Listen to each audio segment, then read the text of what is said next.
الحمد لله نحمده ونستعينه ونستغفره ونؤمن به ونتوكل عليه ونعوذ بالله من شرور أنفسنا ومن سيئات أعمالنا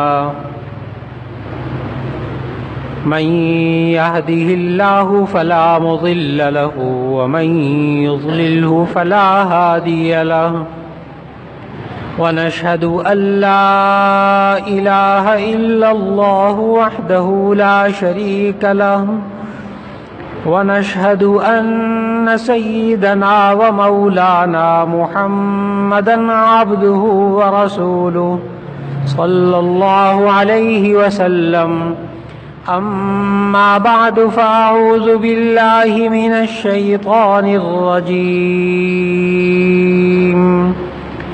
بسم الله الرحمن الرحيم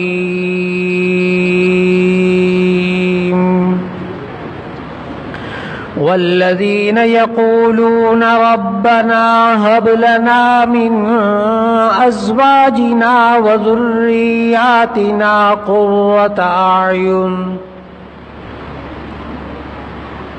واجعلنا للمتقين إماما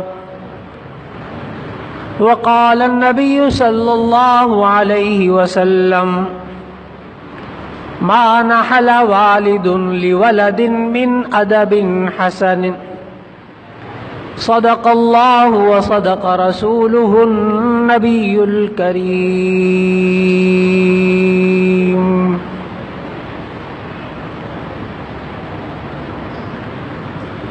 اللہ رب العزت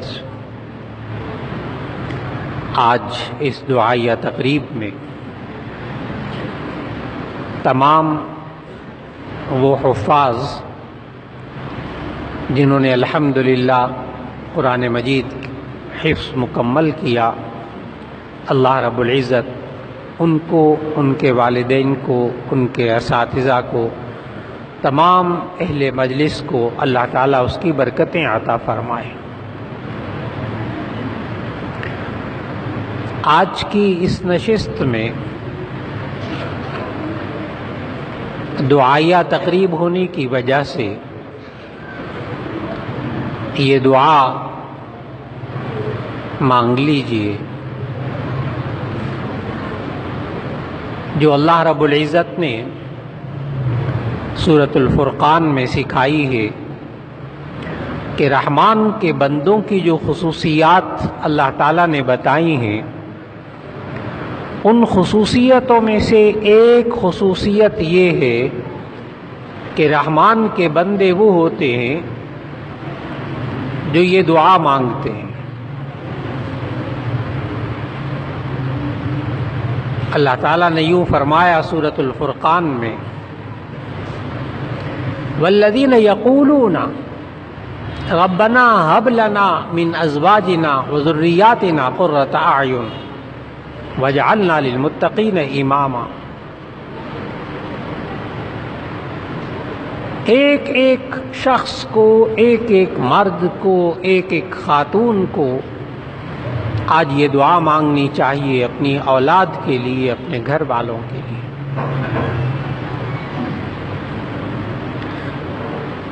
ابھی دعا کا ترجمہ آپ ذہن میں لائیے گا تو دل سے آمین نکلے گی، اس لیے کہ یہ دعا آج ہر گھر کی ضرورت بن چکی ہے، اور یہ دعا جس شخص کے حق میں قبول ہو جائے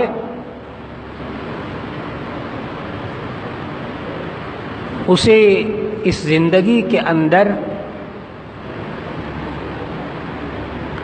سکون نصیب ہو سکتا ہے، اور اگر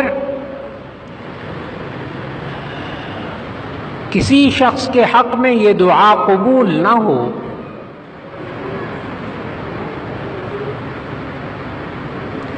تو پھر دنیا بھر کی نعمتیں گھر میں جمع کی ہوئی ہوں،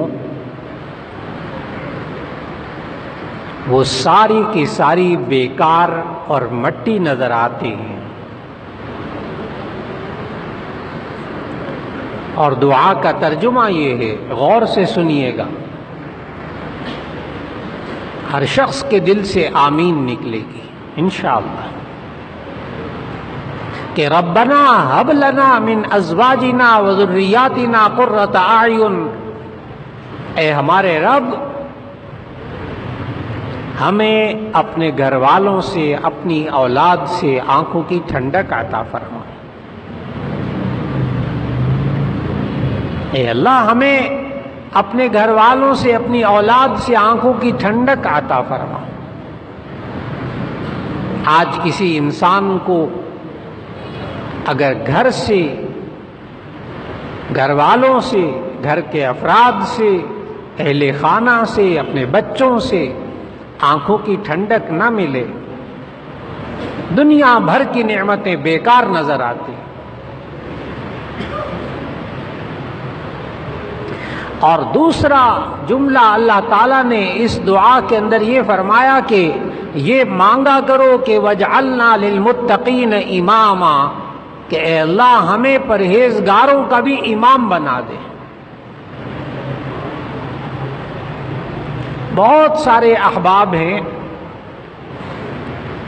کئی بار وہ یہ سوال کرتے ہیں،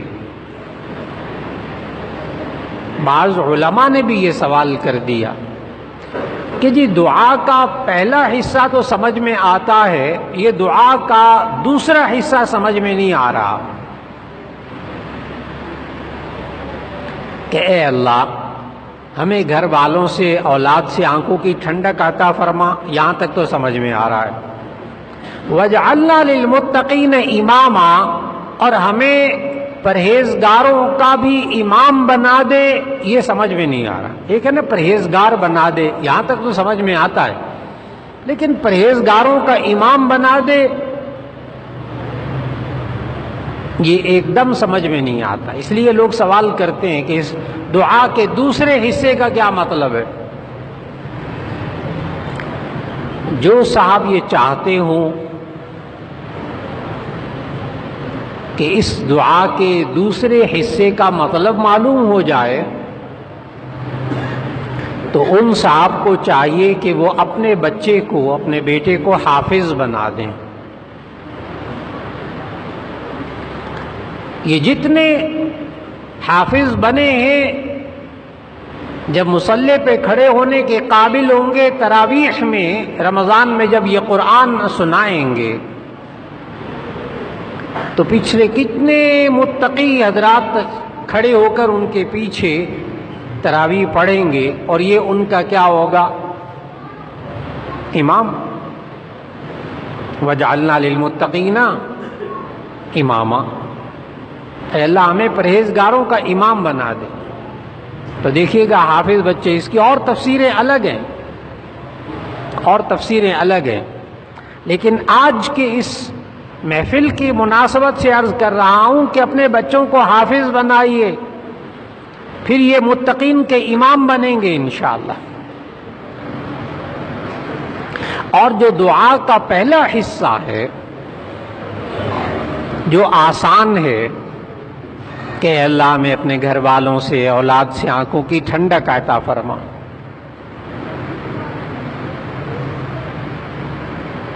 یہ ٹھنڈک کیسے نصیب ہوتی ہے؟ یہ ٹھنڈک کیسے نصیب ہوتی ہے؟ اب گرمی کا موسم شروع ہو رہا ہے، آپ حضرات اپنے گھروں کے اندر ایئر کنڈیشن لگاتے ہیں، اب تو مساجد میں بھی ایئر کنڈیشن لگتے ہیں جس سے ٹھنڈی ہوا آتی ہے۔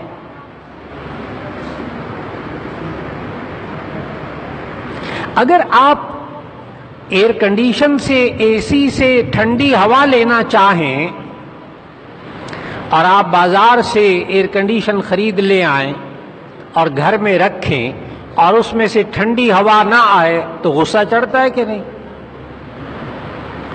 اتنا قیمتی ایئر کنڈیشن لے کر آئے، اس میں سے ٹھنڈی ہوا ہی نہیں آ رہی، فوراً شکایت کی اس دکاندار سے جس سے ایئر کنڈیشن خرید کر لے کر آئے تھے۔ اللہ کے بندے اس میں سے ٹھنڈی ہوا نہیں آ رہی، اتنے 1000 روپے خرچ کر لیے۔ اس نے کہا اچھا میں وہ ٹیکنیشین کو، مستری کو بھیجتا ہوں، وہ دیکھتا ہے کیا اس میں فالٹ ہے، کیا نقص ہے۔ وہ مستری آیا گھر میں،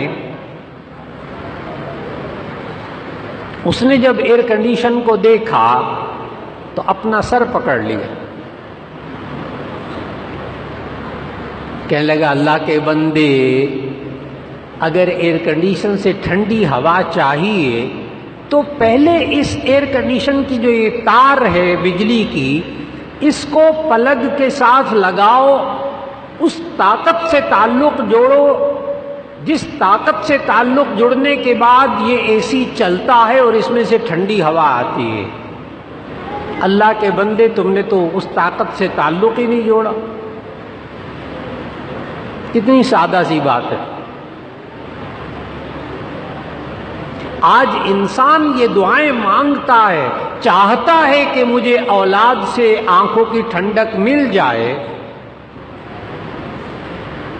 لیکن اپنی اولاد کا اور اپنے گھر والوں کا تعلق اللہ کی ذات سے نہیں جوڑتا کہ جس ذات سے تعلق جڑنے کے بعد اولاد سے آنکھوں کی ٹھنڈک نصیب ہوتی ہے، اس اللہ سے تعلق نہیں جوڑتا۔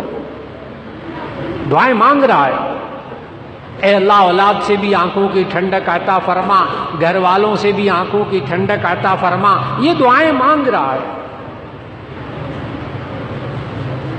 میرے عزیزان محترم، آج بچے بیٹھے ہوئے ہیں سامنے، بزرگ بھی بیٹھے ہیں، والدین بھی بیٹھے ہیں، بہت اچھی طرح ذہن میں رکھیے گا کہ اگر ہم یہ چاہتے ہیں کہ اولاد سے آنکھوں کی ٹھنڈک ملے تو پھر اس اولاد کا تعلق اللہ کی ذات کے ساتھ جوڑنا پڑے گا، اور اس کا ایک طریقہ ہے نماز پابندی سے ادا کرنا، اس سے اللہ کی ذات کے ساتھ تعلق جڑتا ہے، اور ایک تلاوت کلام پاک سے، اس لیے کہ قرآن حکیم اللہ کا ذکر ہے، جب یہ انسان اللہ کا ذکر کرتا ہے تو اس کا تعلق اللہ کے ساتھ جڑتا ہے۔ ایک کام تو یہ کرنا پڑے گا، دوسرا کام یہ کرنا پڑے گا کہ جس طرح ہم ایئر کنڈیشن کو جب اس سے ٹھنڈی ہوا لینا چاہتے ہیں تو ہم اس ایئر کنڈیشن بنانے والے کی ہدایات کے مطابق اس اے سی کو چلاتے ہیں۔ کوشش کیجئے آواز کی ذرا گونج کو کم کر دیجئے، ایکو کم کر دیجئے تاکہ آواز سمجھ میں آ جائے۔ میں مائک قریب کر لیتا ہوں، لیکن یہ جو گونج ہے نا، ایکو، یہ تلاوت کے لیے تو ماشاءاللہ بہت ضروری ہے، لیکن جب عام بات چیت ہو رہی ہو تو اس وقت یہ ایکو نہیں ہونی چاہیے، ورنہ سننے والوں کو جملے سمجھ میں نہیں آئیں گے، کچھ بات سمجھ میں آئے گی کچھ نہیں آئے گی۔ اس لیے پوری توجہ رکھیں کہ اسپیکر کا کام ہوتا ہے آواز کو اونچا کرنا، بس آپ حضرات کو ایک ایک جملہ سمجھ میں آنا چاہیے، ایک ایک لفظ سمجھ میں آنا چاہیے۔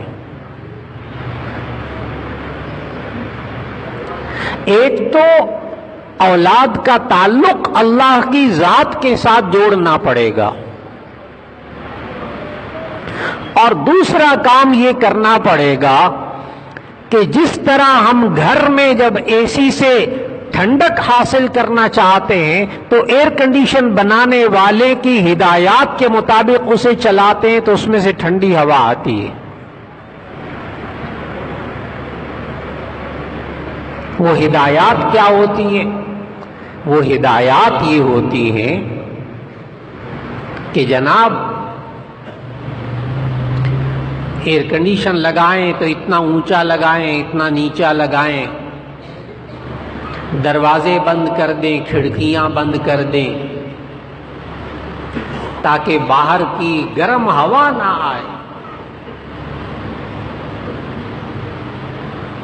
کتنے عقل مند یہاں تشریف فرما ہیں کہ جب اے سی گھر میں چل رہا ہو اور کوئی بچہ دروازہ کھول دے تو ہم کتنی زور سے اس کو منع کرتے ہیں، نظر نہیں آتا اے سی چل رہا ہے، دروازہ بند کرو۔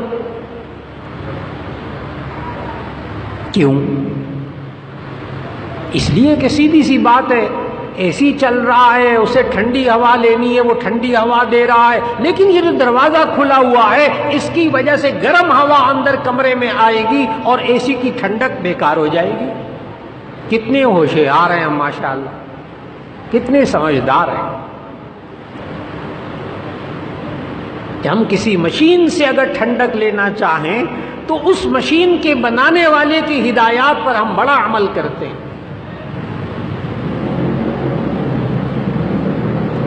اس لیے کہ ہمارا یقین بنا ہوا ہے، ہمارا ایمان بنا ہوا ہے کہ اس کے بغیر، اس کی ہدایات پر عمل کیے بغیر ہمیں اس مشین سے ٹھنڈک نہیں ملے گی۔ لہذا یہ گرم ہوا، تپش جہاں جہاں سے آتی ہے وہ کھڑکی بھی بند کرتا ہے، روشن دان بھی بند کرتا ہے، وہ دروازہ بھی بند کرتا ہے تاکہ اس میں سے گرم ہوا نہ آئے۔ کتنا سمجھدار انسان ہے۔ لیکن میرے عزیزان محترم، ہم بچوں کو حافظ بھی بنا لیتے ہیں، گھر میں نماز بھی پڑھی جاتی ہے، تلاوت بھی ہوتی ہے، لیکن آج کا انسان یہ شکایت کر رہا ہے کہ میں نے اپنے بچے کو حافظ بھی بنایا، وہ تلاوت بھی گھر میں کرتا ہے، سب گھر کے لوگ نماز پڑھتے ہیں، لیکن ٹھنڈک نہیں مل رہی، ٹھنڈی ہوا نہیں آ رہی مولانا مجھے اپنی اولاد سے۔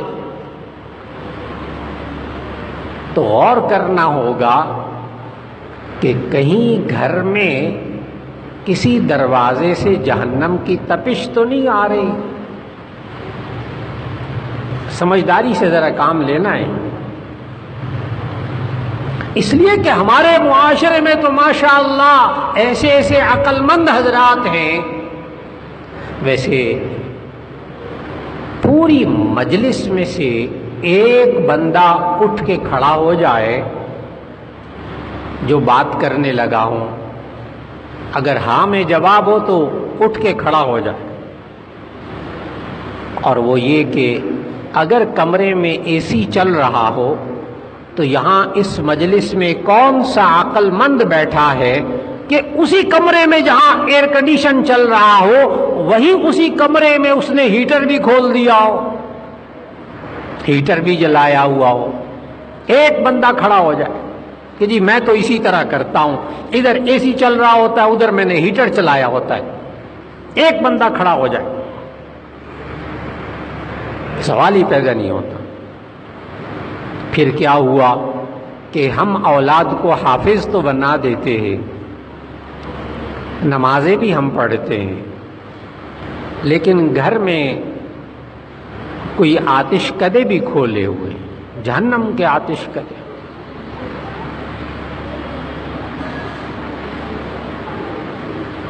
اس وقت تو مجھے اپنے سامنے بھی آتش کدے نظر آ رہے ہیں۔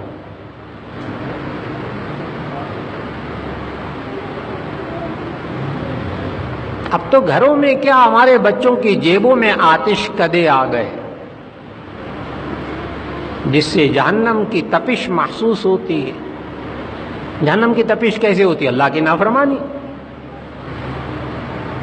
جب غلط چیزیں دیکھے گا، غلط چیزیں سنے گا تو ٹھنڈی ہوا آئے گی۔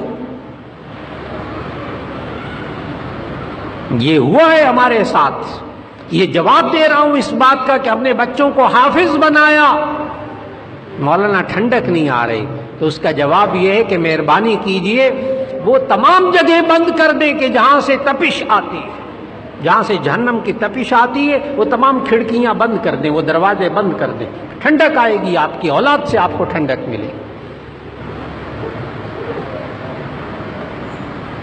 اور اس مشین کو اس طرح چلانا ہے، اس کی تربیت اس طرح کرنی ہے جیسے اللہ اور اس کے رسول صلی اللہ علیہ وسلم نے سکھائی۔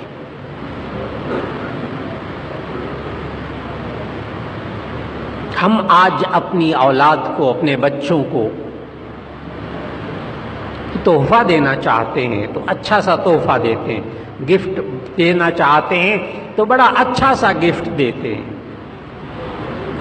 ہر ایک اپنی اپنی استطاعت کے مطابق بچوں کو تحفہ لے کر دیتا ہے، لیکن نبی صلی اللہ علیہ وسلم نے بہترین تحفہ کس چیز کو قرار دیا؟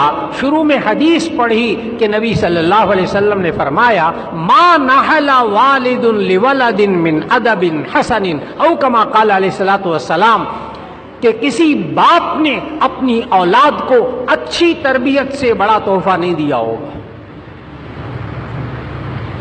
بہترین تربیت، بہترین تحفہ ساری زندگی ساتھ رہے گا اس بچے کے، اور قبر میں بھی ساتھ ہو ہی جائے گا۔ وہ اچھے اعمال کی تربیت وہ قبر میں بھی ساتھ جائے گی، اور اس باپ کے لیے صدقہ جاریہ ہوگا۔ یہ باپ دنیا سے گزر جائے گا، یہ ماں دنیا سے گزر جائے گی، اور یہ حافظ بچے یہ صدقہ جاریہ ہوں گے انشاءاللہ۔ یہ معمولی بچے نہیں ہیں، یہ بڑے قیمتی بچے ہیں جو آج حافظ بن رہے ہیں۔ اس لیے بچوں کی تربیت کیسے کی جائے؟ اگر آج والدین یہ چاہتے ہوں تو اللہ تعالیٰ نے قرآن مجید میں جو اصول سکھائے ہیں ان اصولوں پر عمل کرنا ہوگا۔ اس کے لیے جب ضرورت پیش آ جائے تو سورہ لقمان دوسرا رکوع اس کی تلاوت کیجئے، اس کا ترجمہ پڑھیے، وہاں سے آپ کو اصول معلوم ہوں گے کہ بچوں کی تربیت کیسے کرنی چاہیے، کیونکہ آج کی یہ تقریب بچوں کے حوالے سے ہے۔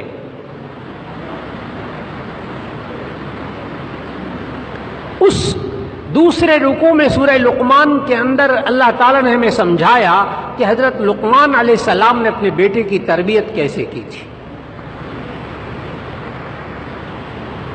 اور جو ماں باپ اپنے بچوں کی تربیت ان اصولوں کے مطابق کرتے ہیں جو اللہ نے بتائی ہے تو وہ ماں باپ عقل مند کہلاتے ہیں، وہ حکمت والے دانا ماں باپ کہلاتے ہیں، اور جو ان اصولوں کے مطابق اپنی اولاد کی تربیت نہیں کرتے وہ نادان ماں باپ ہوتے ہیں، ناسمجھ ماں باپ ہوتے ہیں۔ اللہ تعالیٰ نے فرمایا وَلَقَدْ آتَيْنَا لُقْمَانَ الْحِكْمَةَ أَنِ اشْكُرْ لِلَّهِ، ہم نے لقمان علیہ السلام کو دانائی دی تاکہ وہ اللہ کا شکر ادا کرے۔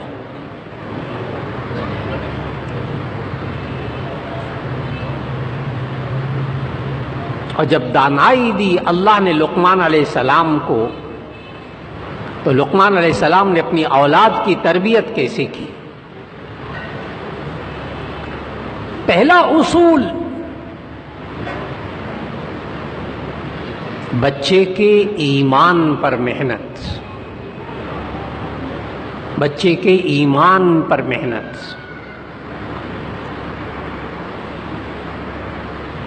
یوں کہا لقمان علیہ السلام نے اپنے بیٹے سے یا بنی لا تشرک باللہ ان الشرک لظلم عظیم، اے میرے پیارے بیٹے اللہ کے ساتھ کسی کو شریک نہ ٹھہرا، کہ شرک بہت بڑا ظلم ہے۔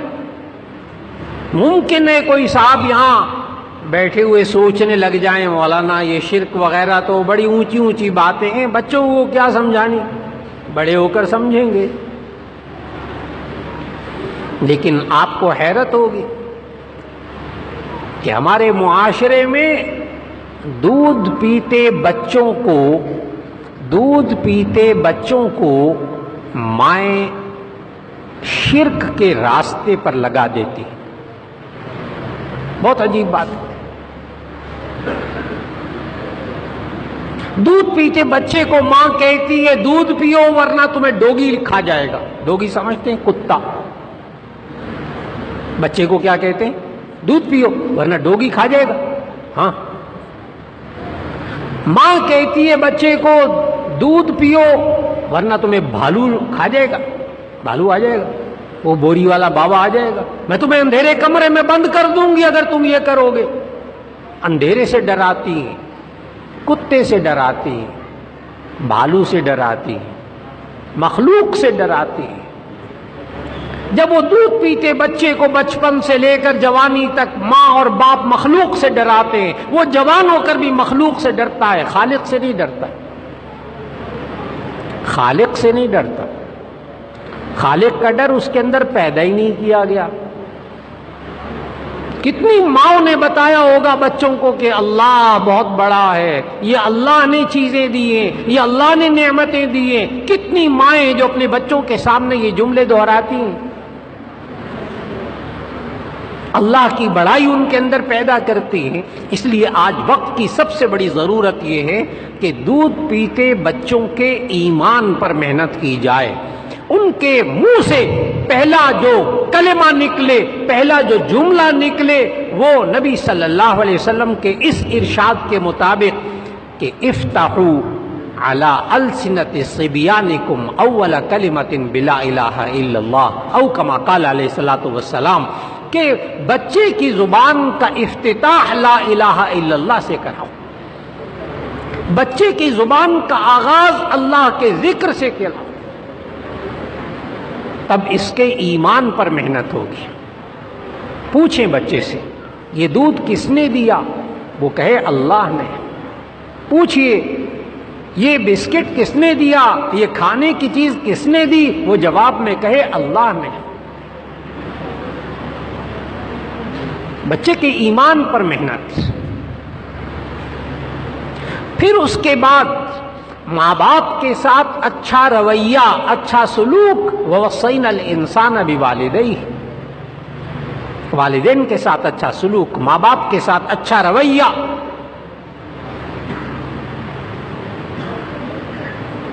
اور پھر اسی آیت میں لقمان علیہ السلام نے جو بچے کی تربیت کی وہ یہ کہ انشکر لی ولی والدیک، کہ اللہ کا بھی شکر ادا کرے اور ماں باپ کا بھی شکر ادا کرے. بچے کے اندر شکر کے جذبات پیدا کرنا، شکر کرنا اس کو سکھانا. نہ ہو تو پھر بڑا ہو جاتا ہے، جوان ہو جاتا ہے، کہتے ہیں کیا کیا ہے آپ نے ہمارے لیے، چلو سارے پہ جھاڑو پھیر دی. ماں راتوں کو جاگتی رہی، باپ اتنی خدمت کرتا رہا، ساری زندگی لگا دی.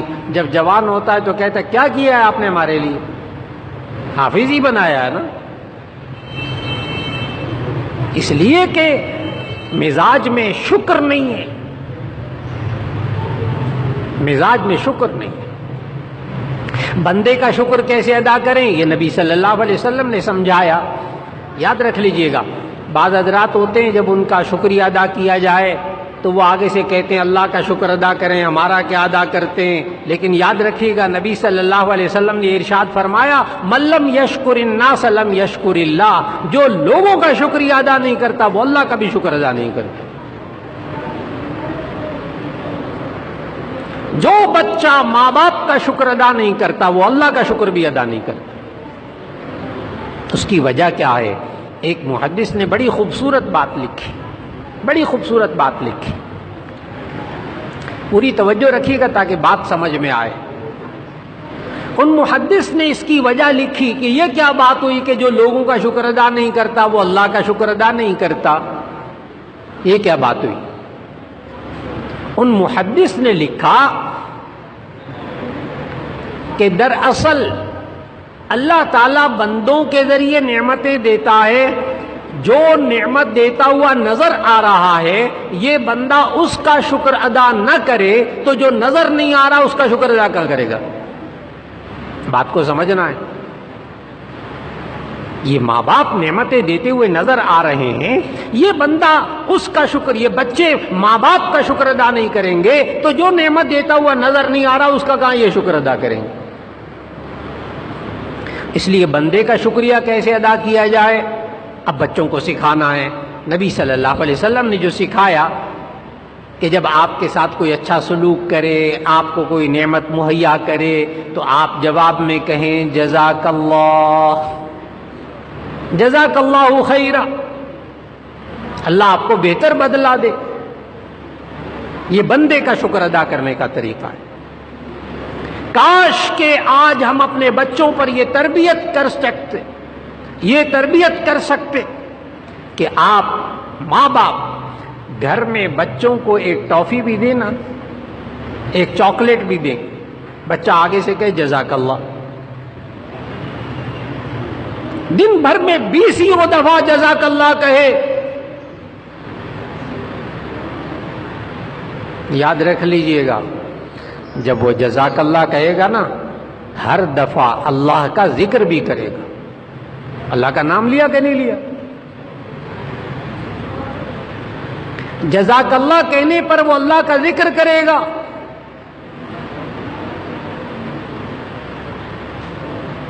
اور اللہ کا شکر کیسے ادا کرنا ہے، وہ بھی طریقہ نبی صلی اللہ علیہ وسلم نے سکھایا کہ اللہ کا شکر ادا کرنے کا طریقہ یہ ہے کہ یہ بندہ کہے الحمدللہ، الحمدللہ، تمام تعریفیں اللہ کے لیے۔ بچے سے پوچھا جائے بیٹا آپ کا کیا حال ہے، وہ آگے سے جواب میں کہے الحمدللہ میں خیریت سے ہوں۔ بیٹا آپ نے کھانا کھا لیا؟ جی الحمدللہ کھانا کھا لیا۔ بیٹا پانی بھی پی لیا ہے آپ نے؟ جی الحمدللہ پانی پی لیا ہے۔ اس کی زبان سے اللہ کی تعریف نکلتی ہو، الحمدللہ کہے گا تو بھی اللہ کا ذکر کرے گا، اس کی زبان ذکر سے تازہ ہو جائے گی، تر و تازہ رہے گی اس کی زبان جب یہ اللہ کا شکر ادا کرے گا، پھر اللہ تعالیٰ اور نعمتیں زیادہ دے گا۔ پھر لقمان علیہ السلام نے اپنے بچے کو کہا نصیحت کرتے ہوئے، یا بنی انہا ان تک مثقال حبۃ من خردل فتکن فی صخرۃ او فی السماوات او فی الارض یأتی بها اللہ ان اللہ لطیف خبیر۔ بچے کے اندر محنت کرنی ہوگی کہ اس کے اندر اللہ کا دھیان پیدا ہو، اللہ دیکھ رہا ہے، اس کی تربیت کرنا۔